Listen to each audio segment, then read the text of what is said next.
E estamos de volta com o BBcast, seu podcast de automobilismo e outras nerds. No episódio de hoje vamos falar sobre o EPRIX de Santiago. E aqui comigo eu tenho a Cíntia Maria. Oi Rubens, e aí todo mundo do VP. Eu ainda tô eletrizada, literalmente não, tá, desculpa. Mas eu tô ainda muito alérgica com a corrida de sábado, porque que corridaça! Foi uma excelente corrida, acho que foi uma corrida que nós terminamos todos com o cabelo igual do Einstein, né? Todos espetados, soltando as faísquinhas. Mas, para completar aqui o time, nós temos o Sérgio Milani, diretamente do Rio de Janeiro. Boa noite, Sérgio. Boa noite, Rubens. Boa noite, Cíntia. Boa noite, ouvintes do BB. Responsabilidade grande falar sobre esse EPRIX de Santiago, porque acho que quem não viu, quem teve a chance de ver pela primeira vez a categoria, teve um ótimo cartão de visita. E quem acompanha teve acho que talvez aí uma das melhores corridas da categoria até agora. Exatamente, foi uma corrida aí que, como a Débora disse lá no review da corrida, né, no texto de review, foi uma corrida que foi disputada do começo ao fim e realmente até a última volta nós tivemos disputas eletrizantes, então eu acho que foi uma excelente corrida aí para quem está começando a acompanhar a categoria e dar também aquele aperitivo para poder continuar até o final da temporada e seguir nas temporadas seguintes. Mas, antes de prosseguirmos aqui com o BBcast, vamos agradecer a nossos apoiadores, aqueles que auxiliam o Boletim do Paddock por meio do financiamento coletivo e contínuo e do Apoies. E são eles: Ricardo Bannerman, Maia Barbosa, Elezer Teixeira, Luiz Félix, Arthur Felipe, Rafael Celone, Will Mesquita, Anthony Santos, Rogério Froner, Helena Lisboa, Cássio Machado, Carlos Del Valle, Bruno Vale, Eric Nemes, Bruno Shinozaki, Alberto Xavier, Will Bueno, Ricardo Silva, Beto Corrêa, Fabrício Cavalcante, Arthur Apóstolo, Sérgio Milani, Melquiades Veloso, Micael Souza, Ezequiel Bale, Silney Messi, Rafael Arilho, Rafael Carvalho e Fábio Ramiro.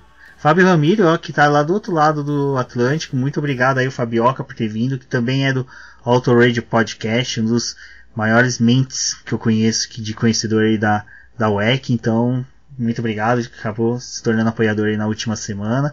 E aos demais ouvintes, quem quiser aí saber um pouco mais sobre a nossa campanha do Apoies, tem o link no post e qualquer coisa também pode chamar eu, a Débora, os demais podcasters, a Cíntia, o Sérgio, para poder papear sobre, que é interessante, ajuda bastante aí o Boletim do Paddock por meio desse financiamento a seguir com jornalismo independente na cobertura do automobilismo nacional e internacional. E Antônio Félix da Costa fala um pouco sobre a corrida anterior e sua perspectiva para a próxima corrida. Saímos da corrida de Riad, da Arábia Saudita, muito confiantes, apesar de termos marcado só 3 pontos, que claramente não era o objetivo, em 2 corridas só 3 pontos, mas saímos confiantes, porque o carro tem um potencial enorme,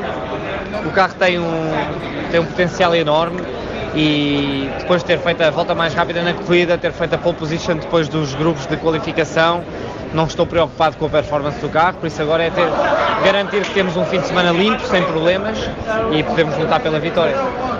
La pista un poquito diferente al año pasado, ¿hay alguna implicancia en el auto? A pista mudou um bocadinho, mas a tendência base é muito parecida, por isso as curvas mudaram um bocadinho, mas nada especial. Vai ser uma corrida muito quente, vai ser uma corrida que não vamos ter só que gerir a energia, mas também as temperaturas da bateria, do motor, etc. Por isso vai ser uma corrida com mais desafios do que o normal. No te lo dije ayer, pero me ha sentido precisamente con lo de Paulo. Realmente o Paulo foi uma semana negra para Portugal e para nós, todos os aficionados e fãs do desporto automóvel e motorizado. Mas não só dizemos isto agora porque o Paulo nos deixou, mas o Paulo era um guerreiro, era um lutador, era um animal quase. Teve uma série de acidentes que caía e sacudia ao pó, metia-se em cima da moto outra vez e já saía a fundo.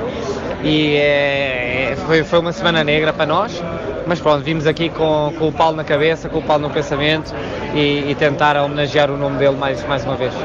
Antônio Félix da Costa também foi questionado sobre um possível EPRIX no Brasil. Conhece, sabe que eu sou um fã grande do Brasil, não só como país, mas também como toda a cultura do desporto automóvel que vocês têm, e por isso se nós pudermos ir correr ao Brasil, para mim era ótimo. Eu falo a língua, vocês têm aqui alguns pilotos brasileiros também com nomes muito, muito grandes, acho que faria todo o sentido, por isso, ao acontecer, eu sou um cara feliz, sem dúvida.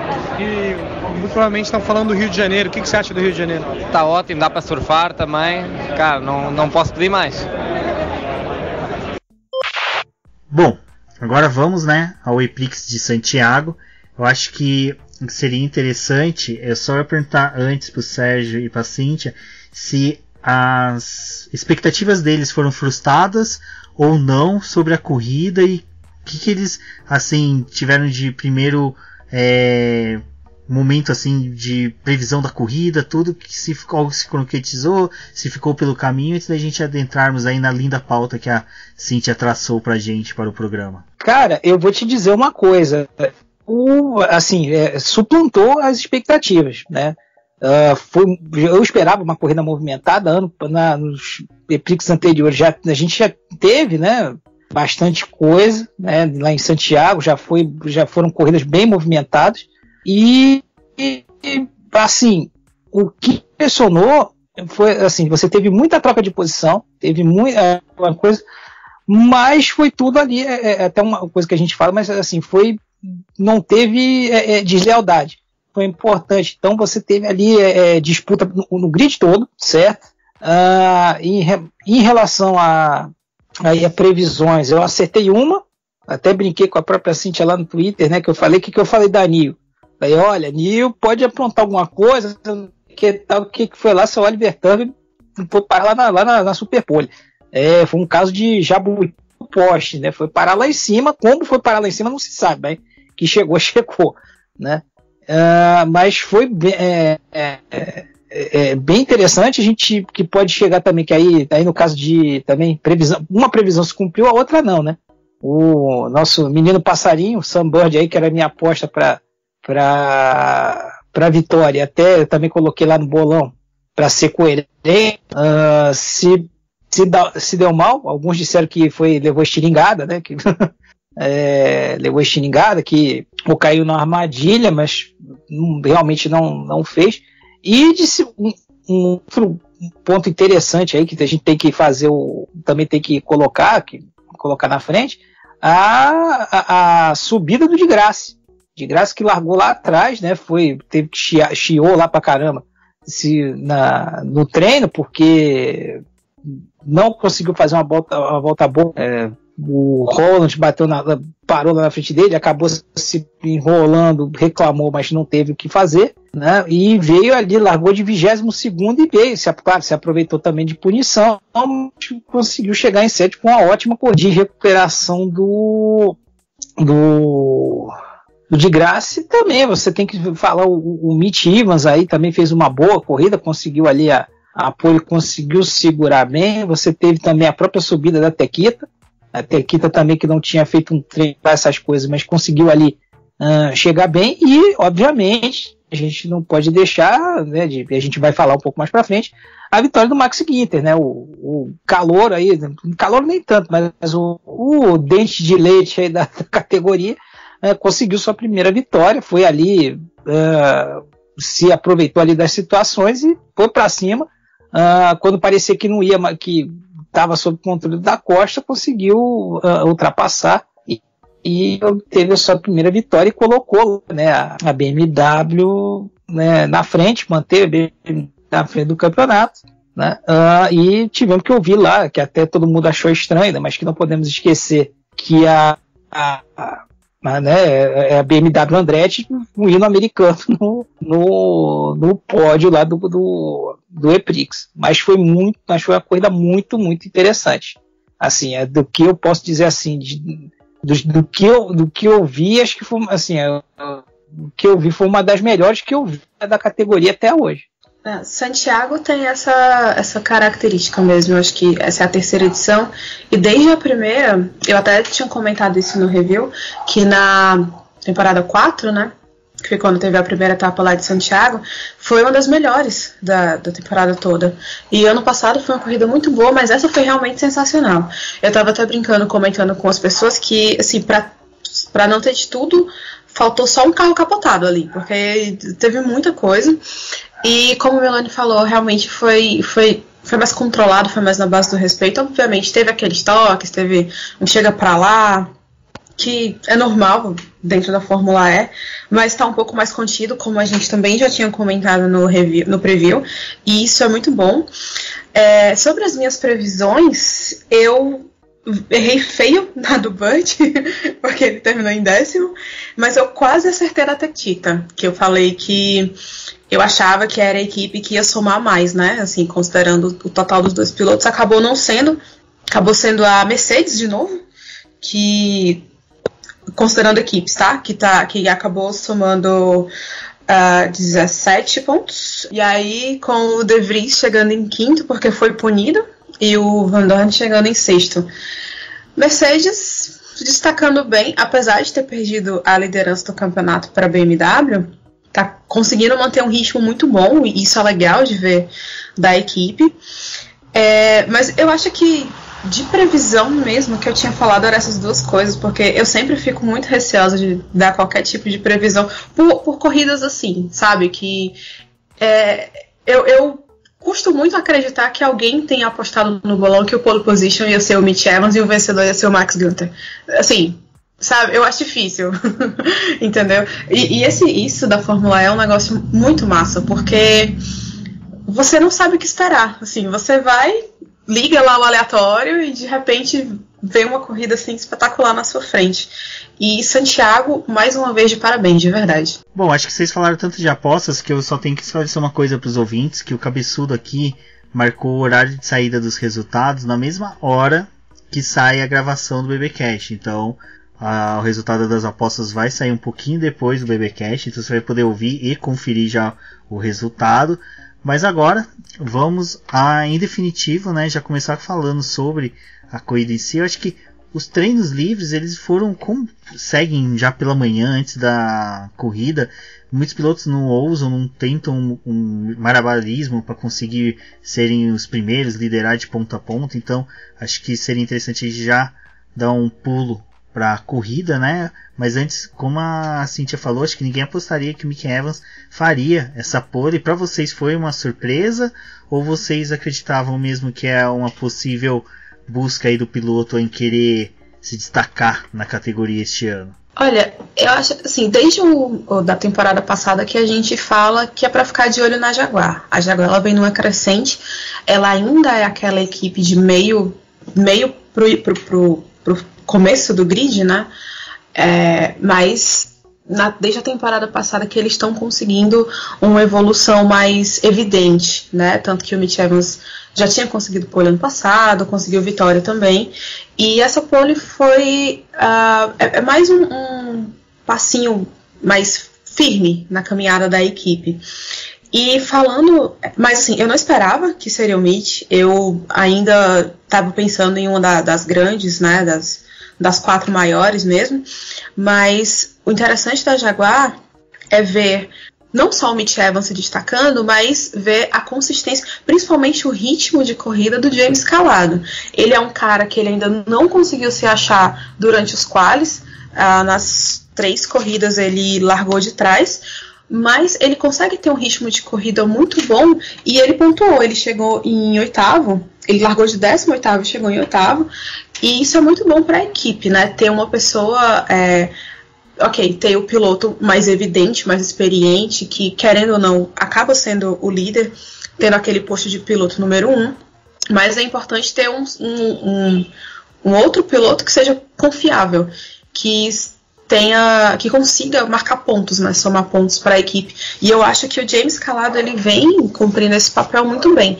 Então, reafirmo que realmente a Jaguar, ela é uma equipe sim para ficar de olho. Ela é, com certeza, inclusive eu acho que ela meio que tomou o lugar da Mahindra, nesse caso de ser a equipe que corre por fora. Eu acho que hoje a Jaguar está muito mais próxima da BMW do que das outras equipes que a gente colocava ali no meio, como a Mahindra, por exemplo. Eu vou te dizer o seguinte, eu fiquei um pouco surpreso, né? Mas se a gente for, como até você colocou bem, se a gente for olhar em retrospecto, você já está vendo que já desde a temporada passada, ali no final, houve um crescendo da Jaguar, né? E como a gente até já falou aqui antes, em outros podcasts, essa dupla da Jaguar é muito interessante. O Calado, ele é um bom piloto. O grande problema dele é que, assim, por falta de grana, ele acabou indo pro turismo, mas e mostrou um ótimo talento lá. Mas ele, se você for pegar o que ele também já tinha feito em monoposto, é muito relevante, né? Muita gente fica assustada com a Jaguar, porque não podemos esquecer, né? Alguns maldosos dizem que para ficar de olho, porque quem dá assistência a eles é o Williams, né? Então, dado o histórico da Williams nos últimos anos na Fórmula 1, é para se preocupar. Mas eles têm crescido, tem ali... Olha o veneno, gente. Olha, para. Que veneno. Então, eles têm crescido, agora, até por enquanto, assim, já tinham também feito uma corrida ali razoável na Arábia, e vieram agora e mostrou agora, como é que dizer, conseguiu andar bem ali na frente. O Mitch Evans, ele conseguiu largar na frente, conseguiu segurar por um bom tempo ali a liderança, e ali se mexendo, aí começou a entrar, né, a questão da gestão de bateria, o modo ataque. Então, nesse ponto, eles têm que trabalhar um pouco. Porque aí você nota que algumas equipes aí que a gente vê também tem que trabalhar um pouco essa questão do ritmo. A gente viu isso acontecer também com a Venturi. Que a Venturi fez bem, até fez um bom treino, só que ela vai perdendo desempenho ao longo da corrida, né? A Jaguar, ela precisa também, então, aí um pouquinho além dessa coisa, mas eu concordo com o que a Cintia falou, que ela vai se cacifando ali, vamos pegar aquele lugarzinho de melhor do resto, vamos colocar assim ali, que a Mahindra fazia esse papel. Aliás, até agora, né, alguém tem que avisar para a Mahindra que o campeonato começou, né? Porque até agora tá uma draga que eu vou lhe contar. Mas o Verlaine conseguiu chegar em quarto. Largou em terceiro, chegou em quarto. Mas foi daquele jeito também, né? Vamos combinar, né? Ele ficou bem apagado. Não, ele conseguiu ficar apagado durante a corrida, né? Então, ele fez, tudo bem, ele fez o terceiro lugar, mas depois, assim, largou ali e foi decaindo, né?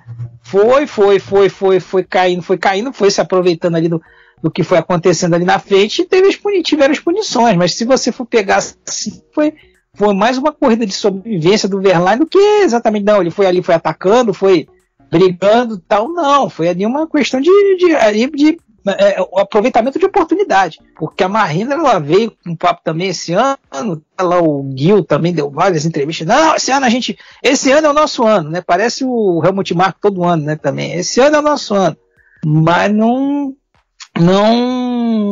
desenvolveu. Então, assim, aqui por um lado é uma coisa chata para a dinâmica de corrida, que é menos gente tentando disputar ali pela frente, mas eu diria que esse terceiro lugar acabou sendo muito mais circunstancial do que efetivamente, enfim, como diriam os antigos, foi resultado de treino, né?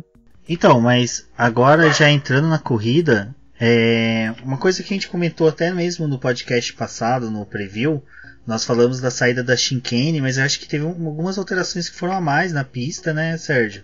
Que foi a mudança ali da curva 9 da curva 10, que aquele zigue-zague final foi invertido, e a saída da chicane. Vocês acham que essas duas mudanças na pista deu uma diferença aí no ritmo da corrida? Deu uma mudança também já no que podemos dizer até de estratégia de pilotos, uso do modo de ataque, que é uma coisa que depois mais pra frente eu quero comentar, mas isso eu acho que vai entrar um pouco mais na parte de punições. Vocês acreditam que essas mudanças mudou também um pouco a cabeça dos pilotos ao correr na pista nesse novo formato? Eu acredito que foi benéfico, a gente comentou isso no preview, mas vendo o desenrolar da corrida foi interessante. A corrida ficou mais rápida e permitiu o pessoal atacar mais. A gente notou ali, foi até eu não lembro agora onde eu li, né? Até peço desculpas aqui e tal, mas assim, que talvez aquela mudança justamente aí da primeira parte ali, talvez assim, como é que fazer em relação à punição? Que o pessoal usou zebra, usou de fora como pista tranquilamente. Na curva 2, né? Isso, na curva 2. Ali usou direto. O pessoal aí a FIA, resolveu ali fechar o olho e fazer vista grossa. Mas a dinâmica mudou. Assim, eu achei que fez bem. O Santiago já tinha uma pista que permitia, né, a ultrapassagem, permitia já uma boa dinâmica de prova, isso aí acabou tornando mais rápido e melhorou permitiu que o pessoal fosse mais agressivo. Esse foi um dos objetivos da organização para mudar, e eu diria que foi totalmente cumprido aí essa coisa aí que eles queriam cumprir, né? Com certeza, total.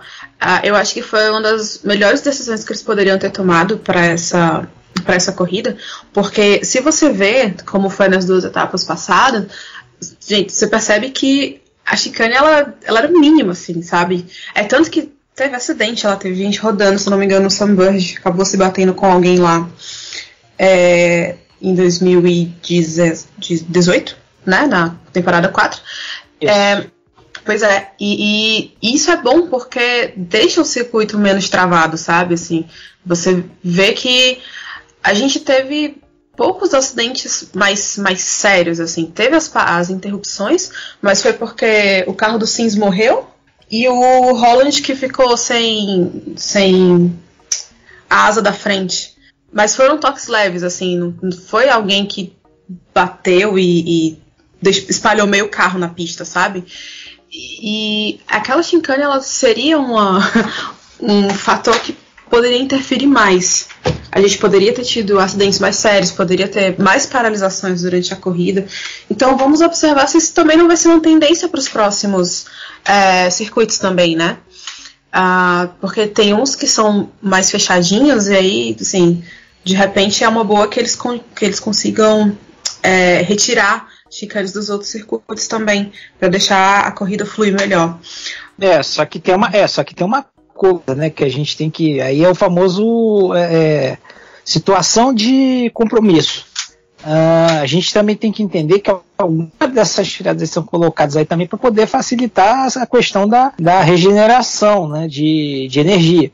Então, também isso aí foi meio que um caso pensado. Se você for se lembrar no final da prova, uma galera ali terminou totalmente estourada em relação a carro. Terminou ali justamente no último, no pelinho da bateria. Sim. Inclusive, também é uma...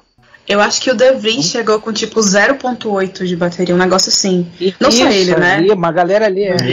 Isso. O pessoal que já chegou menos de 1%, verdade.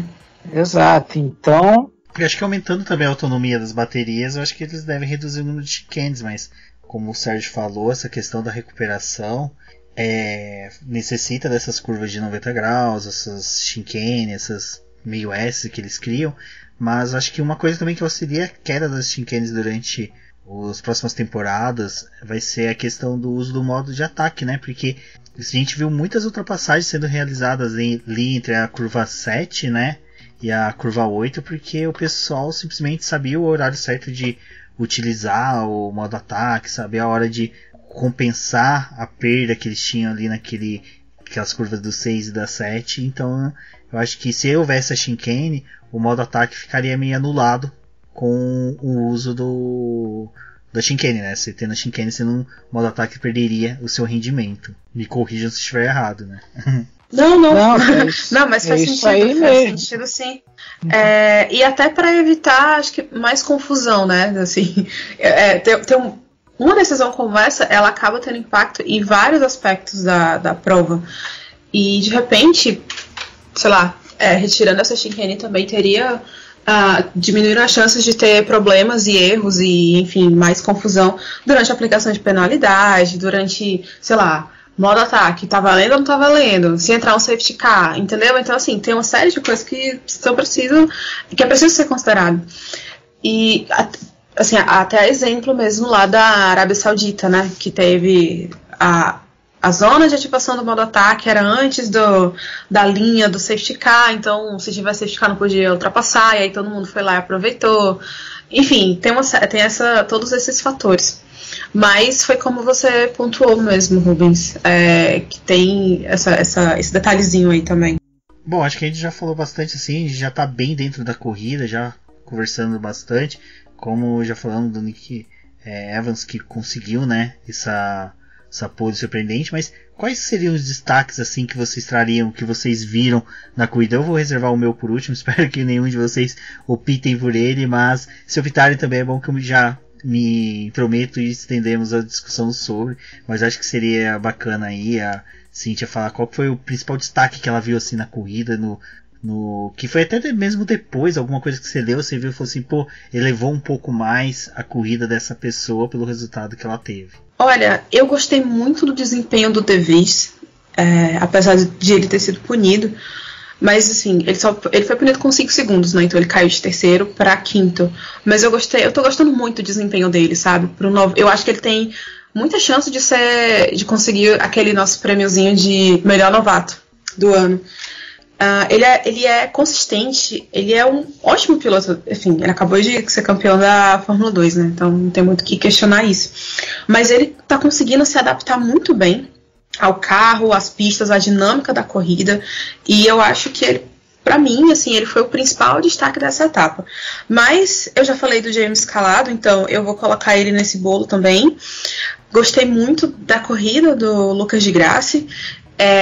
Ele veio escalando o pelotão, então vocês imaginam o tanto de confusão que ele não deve ter conseguido evitar durante a prova, né? Porque ele veio lá de trás mesmo. E eu tava gostando da corrida do Felipe Massa. Assim, a gente vai falar um pouco mais profundamente sobre isso já, mas eu tava gostando da corrida dele até aquele incidentezinho que acabou rolando. De equipes, preciso falar da NIO, porque eu acho que, assim, tá se confirmando que a equipe tá evoluindo, sabe? E é muito bom ver isso, você conseguir ver que ela tá melhorando. Ela ficou a um pontinho só, a uma posição da zona de pontuação, é a única equipe que ainda não pontuou, mas eu acho que esse ano eles não vão sair zerados, e eu espero que isso seja verdade. Espero ver o Turvey ali pela zona de pontuação mais de uma vez. Se tudo der certo, ele vai estar por lá sim. Eu, então, já tinha dado aí né, já tinha essa coisa do de Grassi, né, essa recuperação dele. Acho também o próprio Ginter também é um ponto interessante aí também de observação. A Mercedes, né, que a gente não pode esquecer que nessa confusão toda o líder do campeonato é Stoffel Vandoorne. Isso aí não pode deixar de passar batido, né? Sim, verdade. Porque ele que saiu meio que rastejando da Fórmula 1, né, por ter sobrevivido ao Alonso, vamos colocar assim, a McLaren e o Alonso, penou na temporada passada ali com, né, sendo, né, ali para o trabalho aí de desenvolvimento da Mercedes, né, sendo várias vezes leão de treino ali, fazendo ótimos treinos, mas não conseguindo segurar durante a corrida, e mostra né, o potencial da Mercedes. A gente não sabe, tudo bem, ainda é cedo para dizer se isso aí vai se prolongar, mas é uma coisa que vale a pena sim a gente fazer essa observação. E uma outra coisa também tá bacana que gostaria de fazer foi o da Costa.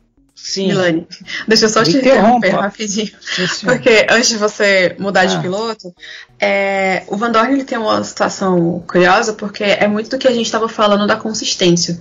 Porque ele está liderando o campeonato, e ele está liderando o campeonato com 2 terceiros lugares e um 6º. Entendeu? Então, assim, sim, ele não venceu, sabe? Ele estava no lugar certo na hora certa. E isso, como a gente estava comentando lá no preview, isso é muito importante na Fórmula E, por ser um campeonato curto. Então, qualquer pontinho que os caras puderem pegar já vai fazer muita diferença lá no final, entendeu? Então, de repente, esse bom começo aqui do Vandoorne já coloca ele com uma certa vantagem para quando chegar mais lá pro fim. Com 3 vencedores diferentes, é aquilo que a gente pautou bem no preview. A ideia dos pilotos não disputarem qualquer curva, serem bem mais consistentes.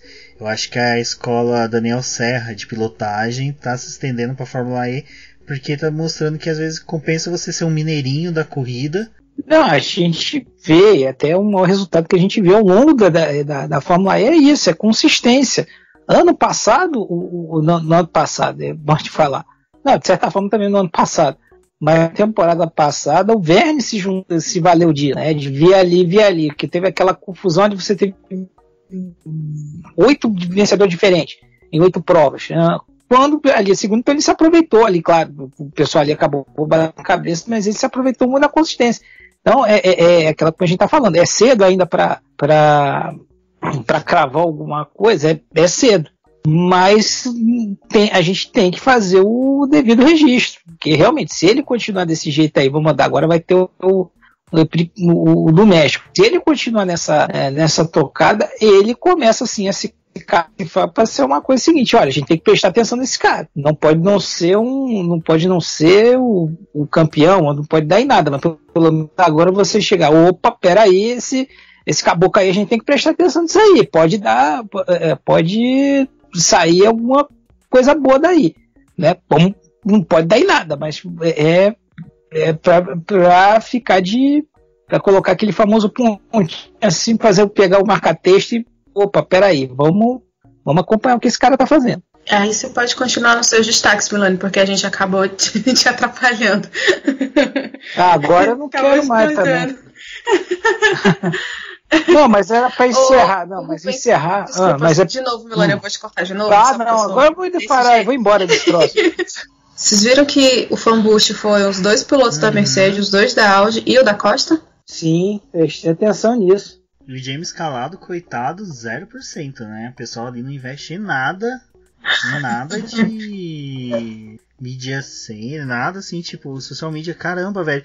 Durante a transmissão, na hora que apareceu, eu olhei assim pra dela e falei, vamos votar neles de dó, tipo assim, só pra eles saírem do 1%, porque fiquei com muita vontade. Mas o problema do James é que ele é muito calado nas redes sociais, né? Não podia ficar sem passar essa piada.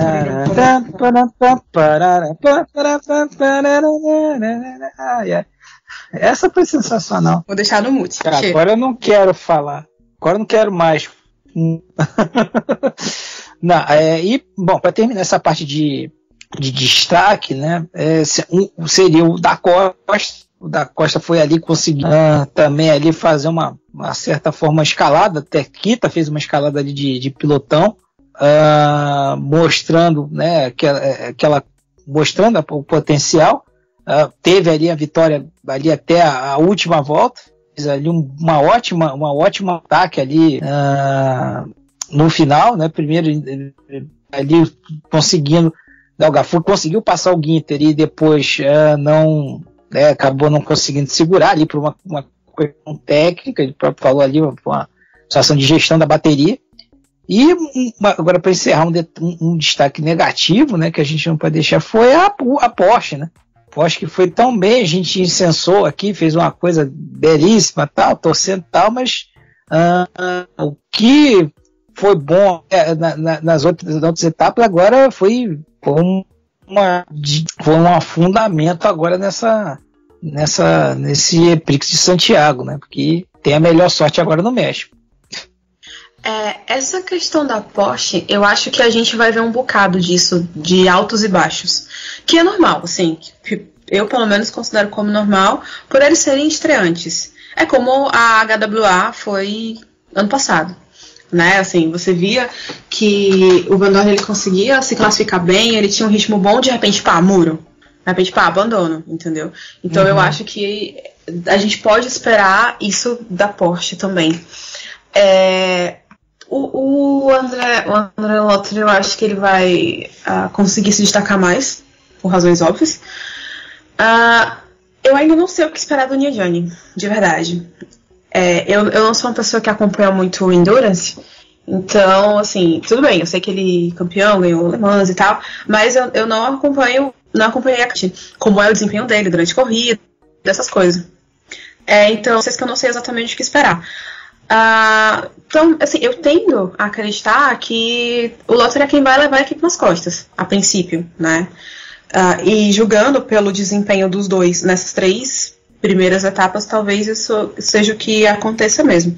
Mas, assim, não dá pra achar que, sei lá, a Porsche vai ser uma Brown da vida que, sabe, assim, vai chegar arrasando. Assim, não. Até porque, como a gente já tinha comentado, Fórmula E é um negócio muito novo pra todo mundo e pra também, que, sei lá, acho que é a primeira competição de carros elétricos dele, então eles ainda estão aprendendo como é que se faz as coisas. Então, assim, é bem provável mesmo que a gente veja, sei lá, Agora o Santiago não foi bom, e aí talvez no México deu uma melhorada, e aí mais 2 etapas bem razoáveis, e aí na outra já melhora de novo, entendeu? Pelo menos é o que eu espero, assim, Milani, eu não sei o que você acha, mas eu acho que vai ser tipo isso. Sim, vai oscilar muito, isso aí é fato, ainda mais assim, tá primeira temporada, ainda mais a escolha deles de partir do zero, então vai ter muita oscilação.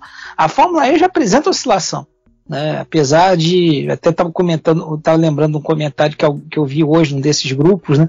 Eu falando, eu comecei a ver aquele negócio da Superpole e eu desisti, que acho muito bom. Mas aquilo ali também ajuda a embaralhar um pouco. Então é mais um elemento de variação nas corridas.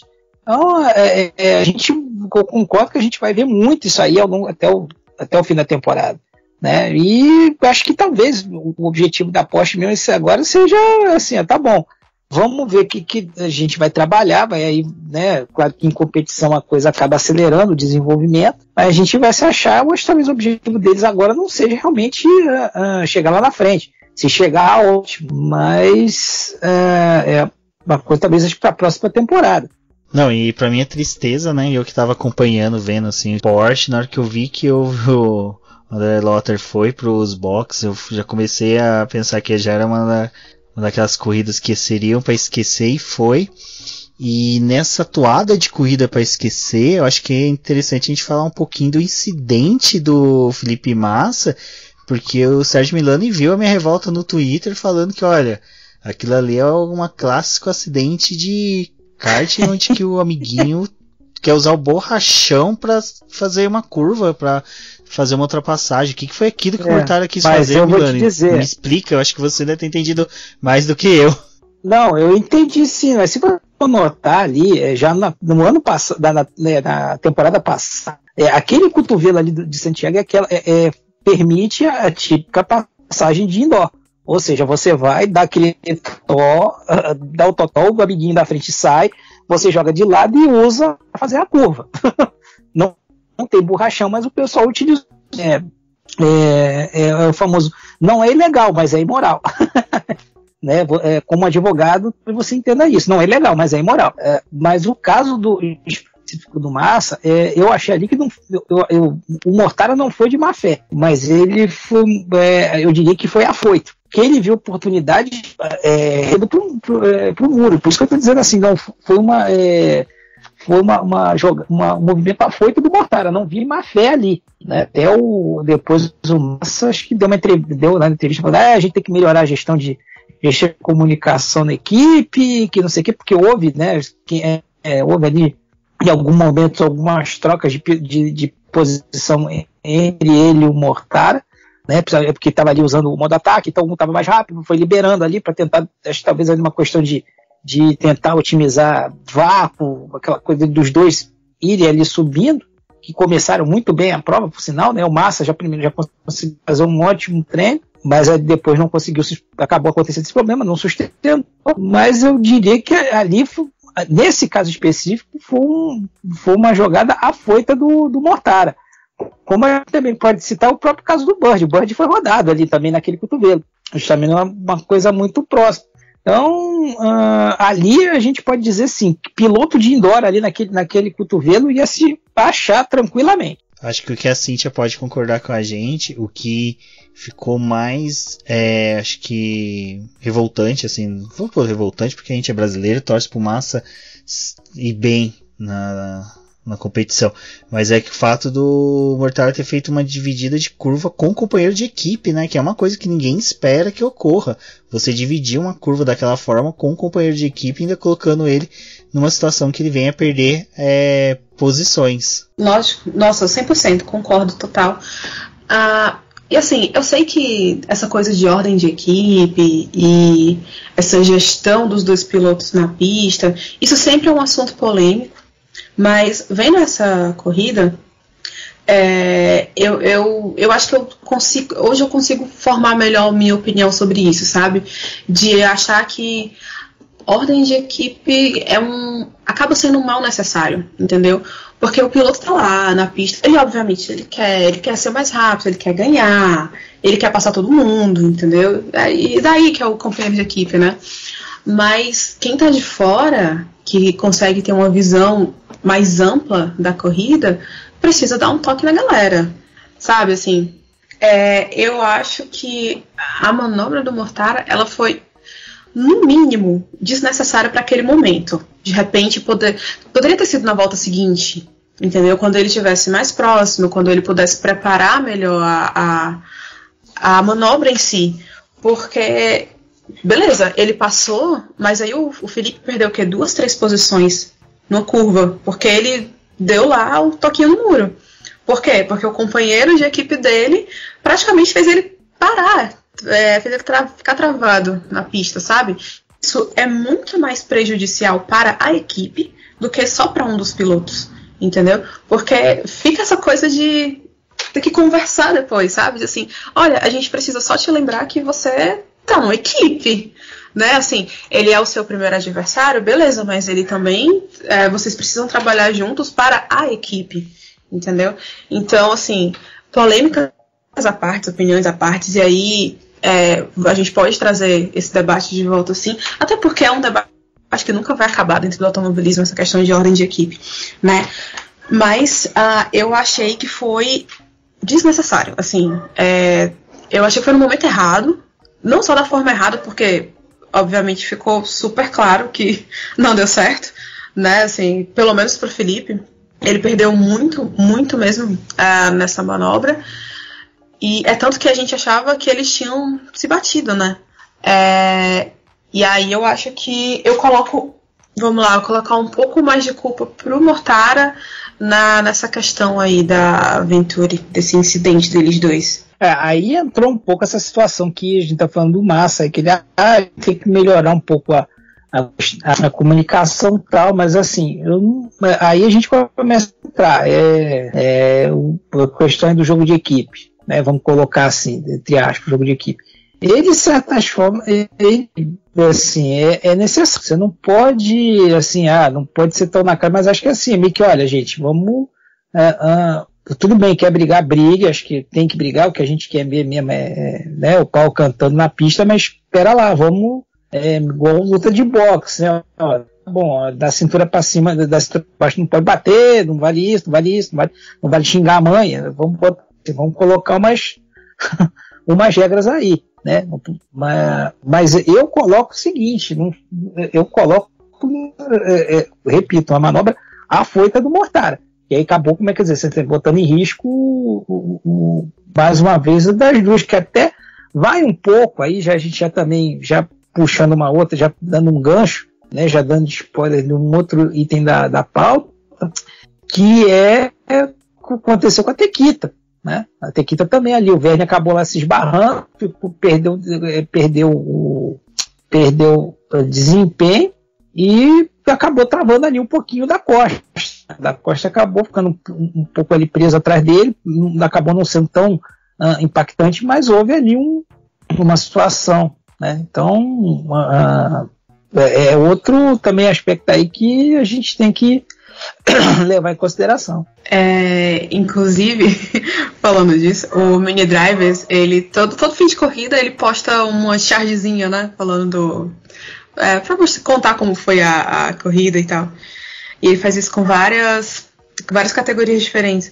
E nessa, no Eprix de Santiago, ele colocou justamente lá uma lousa, um professorzinho, e aí tá o Massa e o Mortara, e o da Costa com o Verne assim do lado, e ele lá explicando, trabalho em equipe, como fazer, entendeu?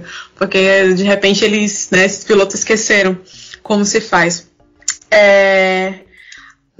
Sobre a questão que aconteceu com a Tequita, eu achei também meio fominha assim do Verne, sabe? Eu achei que dava para deixar pelo menos o da Costa passar, porque ali tinha um risco muito grande, que era o seguinte, eles estavam muito próximos, porque o da Costa estava tentando passar e o Verne estava sambando ali na frente dele. Se aquele pneu tivesse estourado, os dois tinham saído da equipe, da prova, entendeu? Talvez o da Costa ele poderia até voltar, mas ele voltaria para a 10ª posição, da 10ª para trás. Então, olha o tamanho do prejuízo que a equipe ia ter.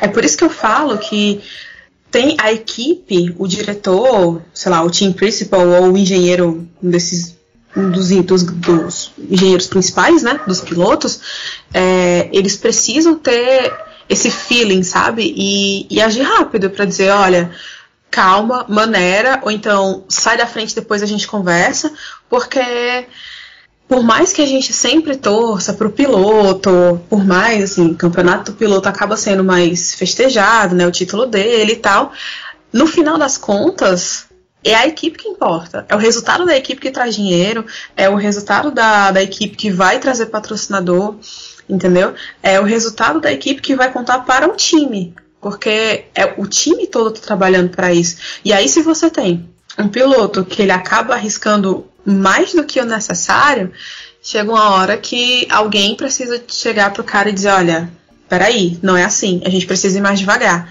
entendeu? Porque o risco que o Vergne correu ali, né, ele poderia ter colocado todo o trabalho que ele mesmo tinha feito a perder, entendeu? Porque como o Milani falou antes, os dois eles vieram escalando o pelotão também, eles largaram 11º e 12º e estavam lá na frente já, assim, disputando pódio, entendeu? Aliás, 10º e 11º, desculpa. Então, assim, todo esse esforço que eles dois fizeram poderia ter sido, sei lá, assim, simplesmente jogado fora, por conta disso, dessa questão de ser mais fominha, mais egoísta, ter essa coisa de, sou eu que tenho que vencer, entendeu? E aí, ainda não sabemos o resultado das conversas, até o fechamento dessa edição do podcast, a gente não viu nenhuma notícia ainda, mas vamos ver se a equipe, ou enfim, se eles dois vão comentar alguma coisa. Eu acredito que os comentários, até mesmo o posicionamento de equipe, só venha próximo ao México, porque, como vocês falaram, mexe muito com o direcionamento das equipes, né? Principalmente nesse começo de campeonato, você abrir, já escancarar, eu acho que o que o Felipe fez é certo, mas só que não certo para os jornalistas. Você começa a criar uma sensação de que há uma instabilidade na equipe. E para a Venturi, que é uma equipe recente, eu acho que fica, assim, recente em termos, né? Mas só que fica uma sensação de, tipo, falta de pulso firme dentro da equipe, como a gente comentou aqui, né? Vocês comentaram, na verdade, que há uma falta ali de direcionamento dos dirigentes, dos chefes de equipes, sobre essa questão de ordem, olha, não divide curva com amiguinho, coleguinha de equipe, poupa, não tenta economizar a fibra de carbono, né? A Dallara não precisa fabricar a todo momento peças para os carros. E na Tech Tito, eu acho que pelo fato de ela ter uma das melhores duplas do campeonato, eu acho que podemos apontar assim, eu acho que também fica um pouco difícil eles, assim, manter uma briga interna entre eles. Acho que começa a gente ver aquelas situações que a gente via muito em outras categorias, onde você tem dois pilotos brilhantes e de repente do nada eles começam a querer disputar já entre eles para depois disputar entre os demais competidores. Então acho que até o México a gente vai ver algumas coisas meio indiretas, mas só que numa busca de mais de apaziguar a situação do que realmente resolver. Não sei se vocês veem dessa forma, eu acho que é um pouco mais do que a gente vê de outras categorias, quando a gente vê que tem dois pilotos brilhantes disputando posições sem olhar o cenário todo, né? Sem ver a corrida como um todo, sem observar que aquilo ali vai prejudicar muito no campeonato deles no decorrer do calendário. Isso vai impactar, com certeza, nessa coisa que se que, né, você ainda na Fórmula E você não tem essa, que é até um dos pontos aí que dizem que pode ser uma situação para frente. Não é como a Fórmula 1, tudo bem, você tem um campeonato de construtores, mas você não tem uma premiação para. É só troféu mesmo, é o troféu e o parabéns, você é campeão de construtores. Não tem nenhuma premiação, dinheiro, como é o caso da Fórmula 1, que o grosso ali do dinheiro das equipes sai daí, né? Mas independente disso, acaba impactando. Sim. Desculpa, só para concluir essa parte da Tech Tito, é porque teve a parte 2 também, né? Que depois que o Da Costa conseguiu passar pelo Verne, que o Verne acabou abandonando a corrida, o Da Costa ele ainda teve um desentendimento, assim, sei lá, um problema de comunicação no final da corrida por conta do que a bateria estava vendo que a corrida. Ele disse que enquanto ele estava indo, ele estava chegando lá no Ginter, o pessoal estava dizendo, olha, pode ir que tá tudo certo, pode ir que tá tudo certo. De repente, para acabar a prova, disseram, olha, tira o pé porque senão não vai chegar, entendeu? E eu li em algum lugar, não lembro exatamente onde, mas era tipo assim, passou uma moto aqui, foi mal. It's not a motorcycle, baby, it's a chopper. Come on, let's go. Eu vi em algum lugar que era tipo assim, as baterias elas conseguem suportar uma temperatura de 72,5 graus. E aí a dele chegou a 72,3, sabe? Assim, foi um negócio muito no limite mesmo. E ele meio que reclamou disso, né? Que olha, ele estava perguntando durante a prova se ele podia continuar acelerando. E aí, sido alertado antes, ele poderia ter gerenciado melhor essa questão do superaquecimento ou do próprio desempenho dele, porque assim, ele estava com a corrida na mão e ele teve que desacelerar, né? Ele obviamente ficou frustrado com isso e tal, e aí depois ele falou, não, é porque equipe nova, piloto novo, a gente está se adaptando ainda, isso é uma coisa para melhorar, uma coisa que a gente com certeza vai melhorar no futuro, isso não vai mais acontecer, mas você sentir, deu para sentir pela fala dele, né, que ele ficou muito frustrado e chateado com essa situação, porque, enfim, a equipe não colaborou, né, assim, vendo pelo lado dele, porque ele estava perguntando para saber se ele podia, porque se a equipe já tivesse dito, né, olha, melhor não, aí ele já teria maneirado mais, só administrado o segundo lugar do que quase vencer e acabar perdendo no final, enfim, né. Sim, isso aí, como no final ele tentou tentar dar ali uma apaziguada, mas ficou aquele climão, né? Porque, como falou, se não fosse por isso, talvez ele conseguisse ali fazer uma situação melhor e, dependendo, sei lá, deixasse para ir para cima do Ginter, não ter atacado antes, né? Ter atacado depois, não ter atacado e conseguido segurar ali, mas faz parte do processo. Acho que ele até colocou mesmo, tá tudo novo, tá, então acho que é melhor, se for o caso, vamos quebrar o pau lá dentro para não prejudicar a situação externa, né? E uma coisa também que é bacana da gente levar em relação da Tequita, né, se for o caso, é mais mais material para alimentar a observação geral. Afinal, o povo gosta de ver o circo pegar fogo. O pessoal gosta de fogo no parquinho. Então, quanto mais treta, a galera agradece. E quem agradeceu essa treta aí na Tequita, né, foi o Maximilian Gunter, que conseguiu a vitória. Vocês acreditam que foi muito mais pelo desempenho dele ou foi um pouquinho aí de sorte, somado com o fato do Antônio Félix da Costa ter que tirar o pé? Eu vejo um pouco ali de desempenho do piloto que conseguiu na corrida, assim, fazer aquela coisa, né? Tipo, ser perseverante e buscar um resultado melhor. Eu acho que ele conseguiu ali chegar à vitória um pouco por mérito dele, sabendo aproveitar esses interveios que aconteceu aí na corrida. Como que vocês veem essa vitória aí do Ginter? Foi algo bom até mesmo para a categoria, que manteve aí 3 pilotos diferentes ganhando, né, já as 3 primeiras etapas. A gente pode ter aí um review do temporada passada ou simplesmente foi só um acaso do que aconteceu, de todos esses fatores que a gente comentou aqui, de safety car, treta da Tequita, pilotos se encontrando? O que vocês acham, assim? Qual foi a visão de vocês na vitória do Ginter?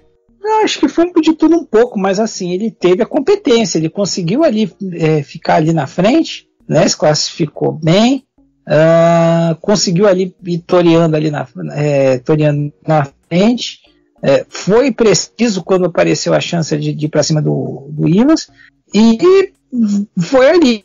E trabalhando a situação. Mas ele conseguiu se achar muito bem na pista e foi competente para conseguir a vitória. E também ali, uma coisa também que é bacana, ele não se deu por vencido. Ele poderia simplesmente ali foi ultrapassado muito bem e não tentar mais nada, mas acho que viu ali a situação, né, como a gente comentou, da Cor, tá ali tendo que tirar o pé, né, tendo que sofrer, ele foi para cima e acreditou até o final. Então esse que foi bacana, acho que foi um pouco de tudo isso aí, foi sorte, obviamente, mas se não fosse por sorte ele não teria conseguido, né, vencer, mas teve competência, acho que foi um conjunto de coisas, mas mereceu vencer. Acho que a vitória do Eprix ficou em ótimas mãos. A BMW foi ali bem consistente com ele, né? E até mesmo ali antes de fazer alguma bobagem ali, o Sims ali também estava vindo numa toada interessante ali para tentar subir o pelotão ali, mas se enrolou. Então, eu diria que foi merecida essa vitória dele. Eu achei merecidíssima, de verdade. Eu acho que dá pra a gente pegar muito aquela história do sorte é o que acontece quando você tá preparado, quando a oportunidade surge, sabe? E eu acho que o Ginter ele fez muito disso. Ele conseguiu manter um ótimo ritmo de corrida. Você percebe que em nenhum momento ele caiu de posição, mesmo na hora de pegar a mão do ataque. Conseguiu brigar bem, sem se envolver em acidentes, né? Fez uma ultrapassagem fantástica em cima do Mitch Evans, que realmente valeu a posição que ele conquistou. E no final, ele também estava com um pequeno problema lá com a bateria e soube se aproveitar. Assim, ele soube ser o oportunista do bom sentido, sabe? O cara que vê a oportunidade e vai lá e faz, entendeu? E assim, considerando que ele só tem 22 anos e é o piloto mais jovem do grid, eu acho que ele agiu como um grande campeão, de verdade. Assim, ele teve maturidade, teve boa leitura de corrida e conseguiu uma vitória assim, com respeito, muito sólida, e eu acho que a gente tem que validar sim. Porque você tem que... Tudo bem, assim, você se dedica, você tem seu talento e tudo, mas em alguns momentos você vai acabar se deparando com um conjunto de fatores, entendeu? Então você tem que aproveitar quando, tem um alinhamento de planetas acontecendo, entendeu? E o alinhamento de planetas do Gunter chegou, então não sei se ele vai ter outros daqui pro fim da temporada, e enfim. Mas se ele continuar aproveitando as próximas, como foi essa, ele vai se dar muito bem, porque acho que foi muito do tipo, tem que respeitar essa vitória. Eu achei eu achei com uma postura de piloto experiente mesmo, sabe? De verdade. Antônio Félix da Costa comenta a respeito da corrida em Santiago e fala um pouquinho dos problemas que enfrentou com a equipe. Cara, essa aí está aqui atravessada, não é? Porque foi tudo uma questão de comunicação, porque facilmente era nossa. Mas os caras estavam falando no rádio que não, você está tranquilo, temperaturas, tudo ok, e aí com 2 voltas falam, ok, tira o pé já, não vamos chegar ao fim, e com 2 voltas para reagir é complicado, por isso podíamos ter começado a reagir com 10 voltas para o final, quase que manter o mesmo pace, a mesma velocidade, tinha apanhado o carro na mesma e não tinha sido um problema, por isso só uma falha de comunicação, uma falha de ler os números. Mas pronto, uma equipa nova, engenheiros novos, tudo novo, então estamos a aprender uns aos outros e acho que estas coisas é normal acontecerem. Mas pelo seu pace você poderia já ter entrado no grupo dos 3 primeiros bem antes, né? Por que você não entrou antes? Tive uns caras que me tornaram a corrida difícil, não estavam a querer deixar eu andar para a frente, mesmo com o carro estragado, não é? O carro com danos, então tornou a minha vida complicada, mas correu tudo bem no final. Está tudo tranquilo depois da corrida? Ainda não falámos. Depois eu te ligo e digo. Lucas de Grassi comenta resultado satisfatório em Santiago. Sem dúvida, foi uma corrida excelente. Eu estou muito, muito satisfeito. Talvez uma das minhas melhores corridas na Fórmula E. Pelo fato que eu larguei praticamente em último, tive que ultrapassar 15 carros e terminei lá na 7ª colocação, fazendo 6 pontos, que é um excelente resultado, continua em 5º no campeonato, então a gente está na briga, e isso que você precisa fazer na Fórmula E, quando tiver dias ruins na classificação, continuar marcando os pontos. Agora é o México. Agora o México, tentar fazer uma boa classificação e vencer a prova. Como sempre, você tem boas recordações de lá, né? Sem dúvida, de 4 corridas eu ganhei 3 e fui desclassificado em uma, então esperamos que a gente consiga, se a gente repetir a corrida do ano passado, tá bom. Felipe Massa comenta resultado difícil em Santiago. Hoje era uma corrida onde as coisas estavam acontecendo da maneira correta. Infelizmente eu não tive uma boa largada, perdi 2 posições. Independente disso, o ritmo era bom do carro de qualquer maneira. Conseguimos ter um bom ritmo e aí acabou acontecendo um problema de equipes, onde, dentro da nossa equipe, onde eu perdi 2 posições e muito espaço na corrida por causa disso, que não pode mais acontecer isso, pensando no melhor para a equipe, e depois acabaram me jogando para fora numa ultrapassagem que o Lucas estava tentando passar o Abt não freou e bateu no meu carro e me tirou da corrida. Me tirou da corrida não, mas rodei e perdi tantas posições, então isso me deixa frustrado, porque hoje era uma corrida para ter acabado entre os 5 com uma tranquilidade grande. Ya pasan estos días ya pensando en México y a ver qué puede suceder. En México también puede pasar todo. Sim, essa é a Fórmula E. Tudo pode acontecer, a gente tem que pensar em fazer o melhor e deixar para trás as 2 corridas que a gente teve em Riad aqui, que não tivemos o resultado que deveria, e ir para a próxima. Ei, mudando aqui sutilmente de assunto, um negócio que eu esqueci de botar na pauta foi a Driver's Eye, cara, que é um negócio assim fantástico e a gente ainda não falou sobre isso. Bom, já pode começar então.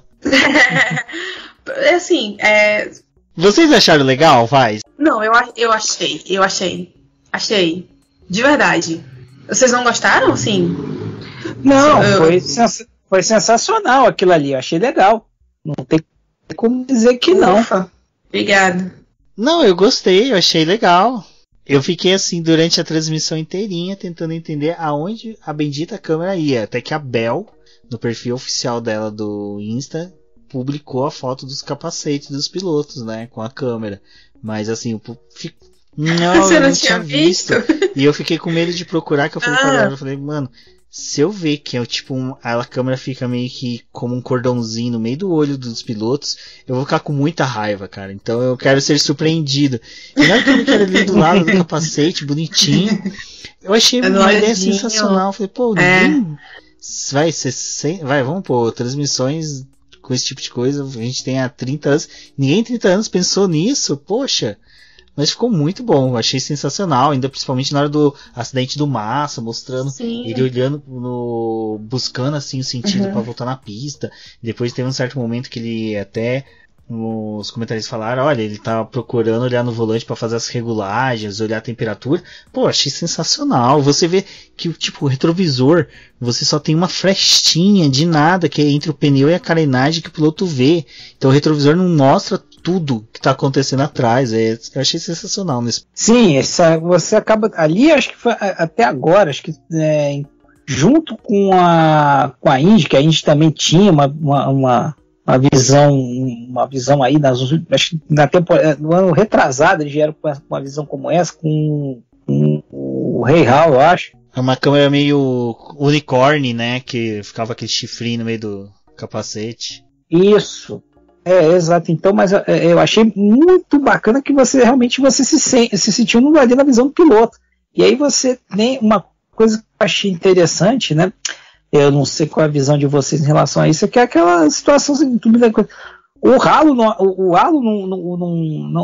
você pensa que o halo atrapalha, não atrapalha tanto, né? Uma das coisas que até quando vê, o halo vai aproveitar muito, os pilotos dizendo, não, depois você só você nem percebe realmente ali por aquela visão, você nota que não teve, que não aparentemente não impacta tanto, né? Não, porque a linha dessa parte do halo que fica entre os olhos, ela é muito fininha, né? Ela é muito estreitinha. O que ele acaba pegando mais é aquela parte de cima. Então, teoricamente, sei lá, impede o piloto de ver o céu direito, entendeu? Assim, o que ele precisa ver, ele tá vendo. E sobre a câmera, né? Ela precisou ser homologada pela FIA, então ela é revestida, ela tem uma proteção. Para quem não chegou a ver ainda, é uma microcâmera que ela fica do lado direito né, do lado do olho direito do piloto, ela fica revestida pelo mesmo material do capacete.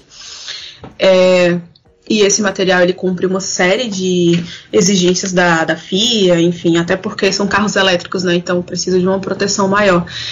E a câmera ela não fica exatamente na altura do olho, ela fica um pouquinho mais abaixo, mas a gente consegue ter uma noção muito legal do que o piloto vê e também do que ele não vê. Então, pegando, por exemplo, o que aconteceu com o Felipe Massa, gente, a retrovisão não tinha nada. Ali foi feeling, reflexo e experiência, entendeu? Porque ele simplesmente ia voltar para a pista, né? Ele ia fazer o traçado dele e de repente estava lá o carro do companheiro de equipe, né? E é muito legal você ver esse incidente por essa câmera, porque aquela coisa, a princípio a gente achou que tinha batido e tal, mas eles conseguiram se resolver, né? Só depois, quando abriu o ângulo da câmera, quando mudou a câmera, foi que a gente entendeu realmente o que tinha acontecido. Porque por essa câmerazinha, você vê que... Aliás, você não vê, assim, você vê pouquíssima coisa.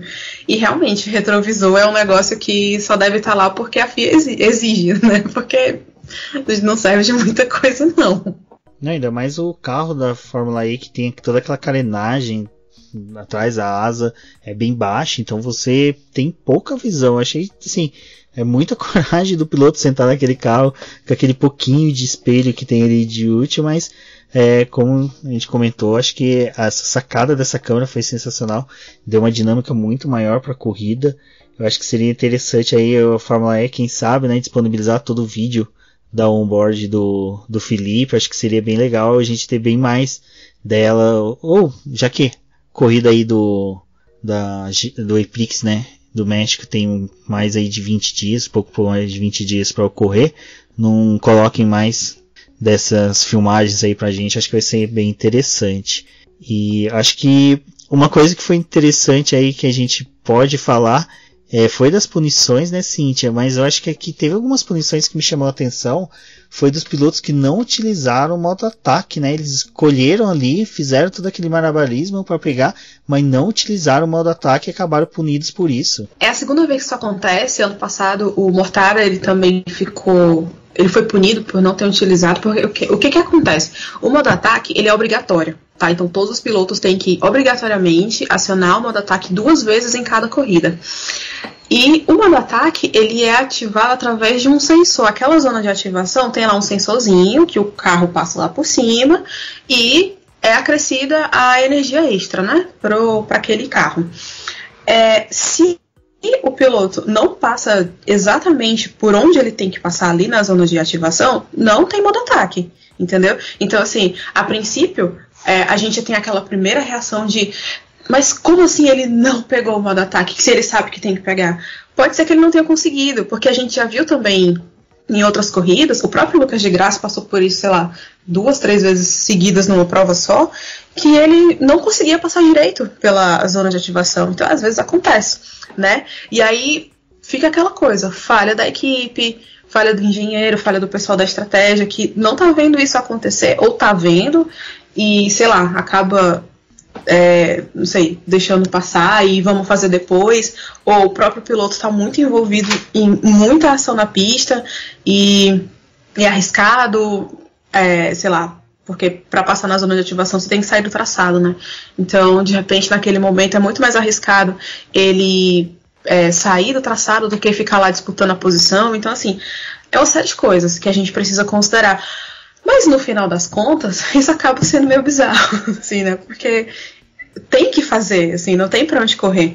E é tanto que ele foi punido com stop and go de 10 segundos, que ele não cumpriu, né? Essa punição ela foi convertida em 45 segundos no tempo dele, entendeu? Então, assim, ele terminou em 16º. No fim das contas, né? Ele tinha conseguido ficar mais lá para cima, mostrando que a NIO realmente tá conseguindo evoluir, porque o Turvey estava mais lá para cima e acabou caindo no final.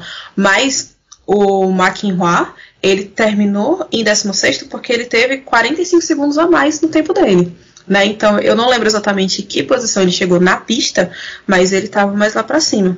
E falando de outras punições, a gente teve mais uma vez punições pós-corridas, mas elas foram aplicadas muito mais rapidamente, o que é bom, porque, enfim, resolve logo a situação, você não fica essa coisa de ficar todo mundo esperando pela decisão de fiscal, que a gente já comentou aqui várias vezes o quanto isso é absurdo. E com a exceção da punição do De Vries, que ele chegou em terceiro e caiu para quinto, nenhuma das outras impactou diretamente assim, muito o resultado da corrida, sabe? De pódio, pontuação, essas coisas. Os outros pilotos punidos foram o D'Ambrosio e o Buemi pela mesma coisa. Eles já utilizaram muita energia durante o regen, que era o que a gente estava falando antes, e o Lotterer, que ele usou mais energia do que o permitido durante a prova, né, sem ter fan boost nem modo ataque ativado. Ele usou mais do que os 200 kW permitidos, ele acabou sendo desqualificado da prova, que foi a punição mais pesada que a gente teve, né? E aí, acho que só isso. E o McIlroy, ele teve uma outra punição de 5 segundos, porque ele também... Não parou por aí? Não parou, ele não estava satisfeito.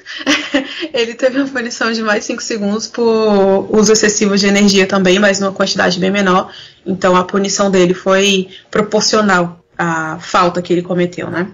O André Lotterer, ele teve aquele probleminha que ele foi no pit stop, fez um pit stop, né, fez uma parada e aquilo ali ele acumulou uma energia.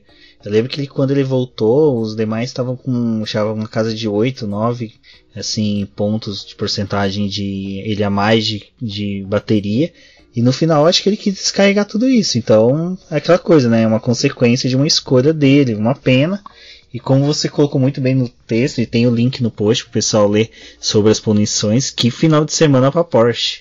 Que, assim, realmente achei isso aí é complicado, essa parte de punição, mas como a Cíntia falou, pelo menos foi um pouco mais rápido, acho que foi mais o que, né, facilita aí, tira um pouco aquela pecha da Fórmula E, né, que você brincava, espera até quarta-feira para ver se o resultado confirma, né?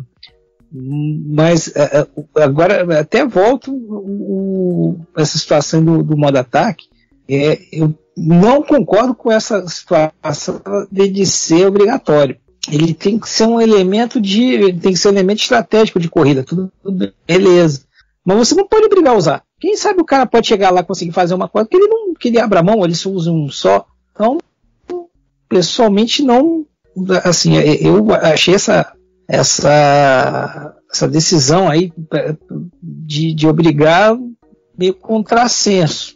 Mas enfim, aí passa um pouco aí, colocou bem, de gestão também da equipe. Isso aí acho que é uma função realmente lá da parte não só do engenheiro, mas do diretor esportivo da equipe também ficar controlando isso aí, porque senão tem que justificar lá os milhares de euros que os caras recebem, né? Então, ali, tudo bem que você tem limitação de equipe, né? Do pit crew ali que você tem que usar, mas assim sim, mas assim não, né?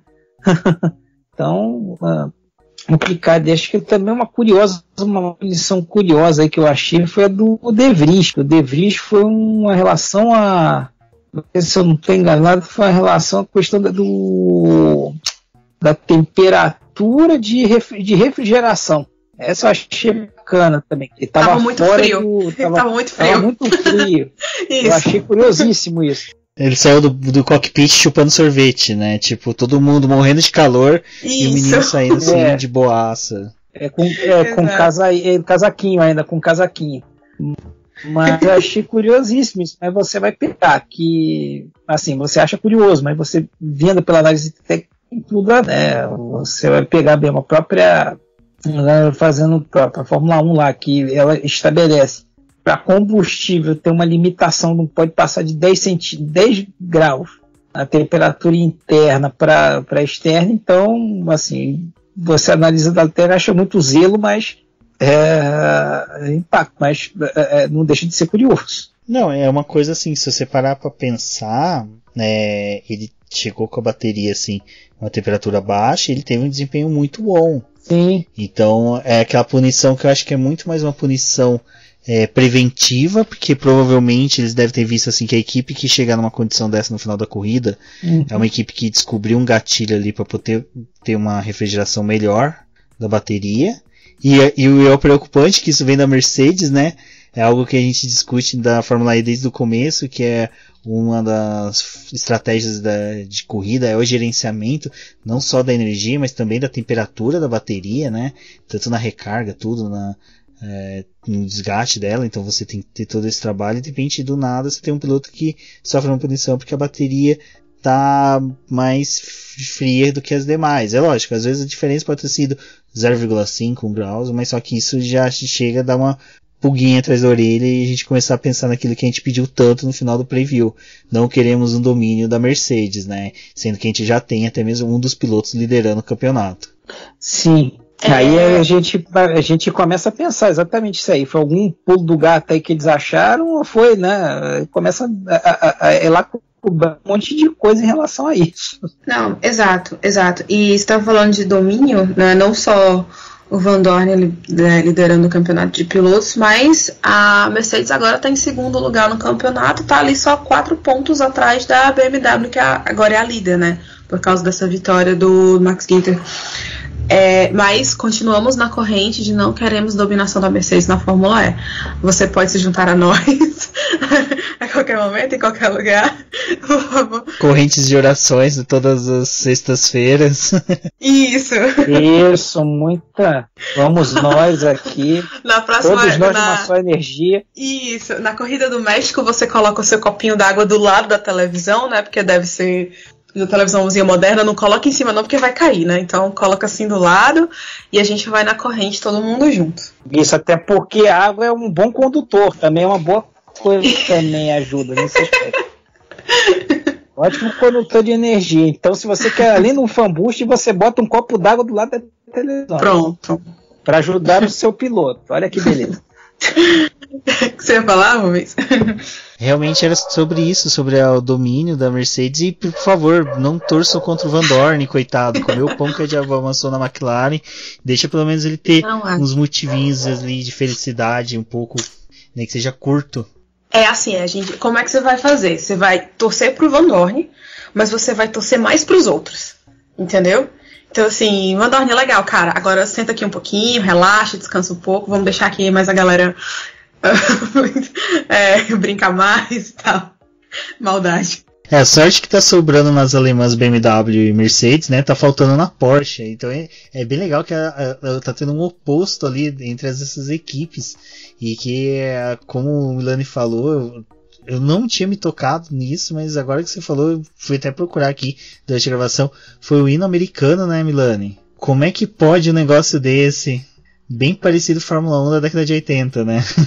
Foi o hino americano que tocou lá. Não, mas o pior... Não, mas o pior que foi duro assim, foi aquele climão assim, né, que foi a transmissão fechada no James Marquardt, né, que é o todo poderoso do esporte a motor da BMW, e, né, aquela coisa toda, tudo bem, tocamos um hino alemão em homenagem ao Günther, que ganhou, e daqui a pouco, quando começa, estamos escutando, né, o hino americano, em nome da equipe. Aí o pessoal da transmissão falou, temos que lembrar que apesar da BMW, a equipe está escrita como uma equipe americana, a Andretti.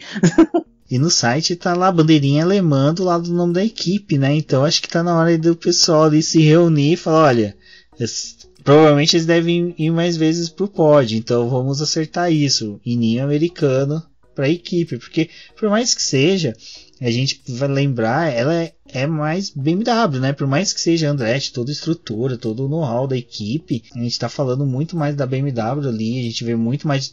O histórico da Andretti também. Mas eu, pelo menos, particularmente vejo muito mais o perfil BMW ali na equipe do que da Andretti, né? Não sei vocês. Eu só chamo de BMW, assim. Se vocês perceberem durante as transmissões, aqui no Brasil nem tanto, mas se vocês pegarem os vídeos do canal oficial da Fórmula E, eles falam praticamente o nome completo das equipes. Então é BMW Andretti, Envision Virgin, DS Tita, Panasonic Jaguar, assim, eles falam o nome completo mesmo. Mas, pra mim, é BMW, entendeu? Assim, por mais que era a Andretti que tava desde o começo, que a BMW só entrou depois e que só virou BMW na temporada passada e tá continuando agora, mas assim, Eu acho que, não sei vocês, mas eu acho que o nome BMW tem um pouco de mais peso. Apesar do nome Andretti ser extremamente tradicional no automobilismo, principalmente no americano, né? Mas a BMW acaba pesando mais na camisa. Não, pesa, e também vai aquela coisa, a gente pega aí outras categorias, né? Vamos botar, a gente, como por exemplo, vamos pegar agora para não ficar a MotoGP, por exemplo, lá, a gente sabe que tem equipes lá que estão baseadas na Inglaterra, tal, estão baseadas em outros lugares, mas tocam o hino por exemplo, lá, o hino da Itália, tocam o hino do Japão. Então, por exemplo, agora pegar o exemplo da Fórmula 1 mesmo, a Mercedes é o quê? Todo mundo sabe que a Mercedes e Red Bull, elas estão na Inglaterra, mas ela se inscreve com os países de origem. Então, por exemplo, quando a Mercedes ganha, toca o hino alemão, toca o hino austríaco. Então, isso aí a gente não sabe muito bem que se for uma comida de bola lá do pessoal a comida de bola do pessoal da organização chilena foi até uma coisa que a gente cabe dar uma olhada agora aí, um deverzinho de casa, né? Como é que foi a vida da Arábia na temporada passada? Como é que foi isso? Acho que até se eu não me engano foi o americano também, mas boa, a gente pode pesquisar isso para ir já no próximo podcast, né? Casa pra gente. Caso eles vençam, a gente já tá sabendo direitinho da informação. Bem lembrado. Isso. É bem lembrado isso, pra gente verificar esses deverzinhos de casa aí, mas é um caso interessante aí, o curioso caso do hino da BMW Andretti. Show. Podemos criar, né, o mistério do hino BMW Andretti.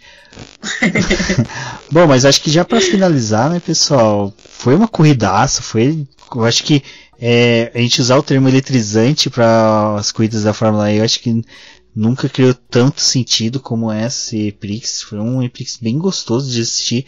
Eu acho que eu não sei como foi a programação de vocês, mas acordei de manhãzinha, já comecei a acompanhar, né? Assim, já teve um especial da Fox, muito gostoso de acompanhar, de assistir. Foi durante os treinos livres, aí dava para fazer aquela pausa, ir almoçar, beliscar alguma coisa, voltar a assistir a corrida. Então foi bem gostoso. Então, pessoal, é um programa bem bacana a corrida assim da Fórmula E, porque você mata tudo num dia, então já terminou num horário bom, você já consegue se programar para a noite. Então acho que o pessoal aí que está acompanhando, está chegando com a gente agora a acompanhar a Fórmula E, pode se empolgar bastante aí com esse formato. E lembrando vocês que o BBcast aqui vai cobrir todo, o Boletim do Paddock vai cobrir toda a temporada, então até o EPRIX do México teremos programas sim falando sobre a Fórmula E, curiosidades. Então se vocês têm dúvidas, sugestões, falem com a gente, cutuquem a Cíntia, provoquem essa menina que ela tem excelentes ideias sobre pautas, sobre o que falar, o que trazer aqui para vocês, tá bom? Eu, como sempre, sou o Rubens GP Neto, então agradeço a todos aí por terem ouvido o Boletim do Paddock, o BBcast até aqui. Eu me despeço, deixar a Cintia e o Milano aí para que eles deem as considerações finais deles, falar onde que eles se encontram na internet, demais localizações, e se vocês quiserem mandar presentes, mimos para os dois, fiquem à vontade, porque os dois merecem muito carinho de vocês. Um forte abraço e até a próxima. Gente, o Rubens também merece, tá? Por favor. Fala aí, Cintia, por gentileza, sou um rapaz educado. Eu não podia deixar essa rúbrica. Tadinho, pra não parecer que a gente é egoísta, só coisa pra gente. Não, o Rubens também merece, gente. Aliás, assim, fica a dica também. Ele agora comprou, ele tá com um filhote agora, tá? O filhote é um Gol BX, tá? É um golzinho, não um BX não, mas é um golzinho lá 82 que ele tá agora tratando muito bem. Então, por favor, também, não precisa ser um mimo para o Rubens, mas pode ser um lá para o Rafael, que é o carrinho dele. Então, por favor, fica a dica. Boa. Mas, olha, viu? Olha cutucou, eu sabia que eu ia provocar. Mas olha, gente, agora falando sério, obrigado aí por ter escutado a gente, dê seus pitacos, suas sugestões, continue acompanhando o boletim do Paddock, tem muita coisa legal, não só a Fórmula E, mas também falando de estoque, de Fórmula 1 e outras coisas mais interessantes também, muito mais interessantes, tá? E vamos aí, agora volta pro México, que também promete muito, até uma coisa uma interessante que eles parece que já para esse ano vão utilizar um pouco mais da pista da Fórmula 1, que é uma coisa assim que vai até atiçar a curiosidade daqueles que querem, mas por que ele não coloca mais, que aí para comparar a Fórmula 1 com a Fórmula E e tal, essa coisa toda. Então é um pontinho que a gente pode, um ponto de observação para esse EPRIX, tá? E para seguir, vai lá, tô lá no Twitter, que é o S Milani, com um L só I no final 80, S Milani 80, tá? E também lá no Facebook, qualquer coisa, Sérgio Milani. Se vocês procurarem lá e virem uma fotinha do Milhouse, dos Simpsons, é este aqui que vos falo. Então, obrigado mais uma vez, Rubens, obrigado mais uma vez, Cíntia, e sigamos em frente.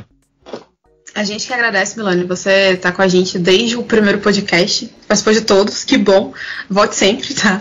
É muito legal. Aliás, é uma dica aí, viu? Eu pago aí, aí eu pago aí eu sou um dos colaboradores do Boletim do Paddock, então se você pagar bem direitinho e tal, você vai participar do podcast. Fica a dica. Mas obrigada, sério, de verdade, por você ter entrado nesse projeto com a gente. Para você que está ouvindo, se você ainda não viu a corrida, no próximo sábado, talvez domingo, a corrida vai estar na íntegra no canal oficial da Fórmula E do YouTube, narração em inglês, né, narração original do Jack Nicholls. Então assiste lá, que é uma corridaça. Se você não assistiu, veja, que vale muito a pena. E vale a pena rever também, né? Então, quem quiser curtir um fim de semana com velocidade de novo, se liga na Fórmula E. Eu sou a Cíntia Venâncio, meu Twitter é Cindy_VX, Cindy com Y. Eu sempre deixo o Twitter, que é onde eu falo mais de automobilismo. Me segue lá, se você quiser perguntar alguma coisa, pode perguntar, se eu souber eu respondo. Se eu não souber, a gente vai atrás de saber. Continua ligado na programação do Boletim do Paddock, a gente tá com um time mais robusto para essa temporada da Fórmula E. Então a gente vai ter muito conteúdo para divulgar para vocês, então compartilha e comenta e segue a gente, tá? É isso, obrigado por ter ouvido todo o podcast até aqui, e até a próxima. A gente vai ter o preview do EPRIX do México daqui a algumas semanas. Fica ligado e até já. Beijo, gente, tchau!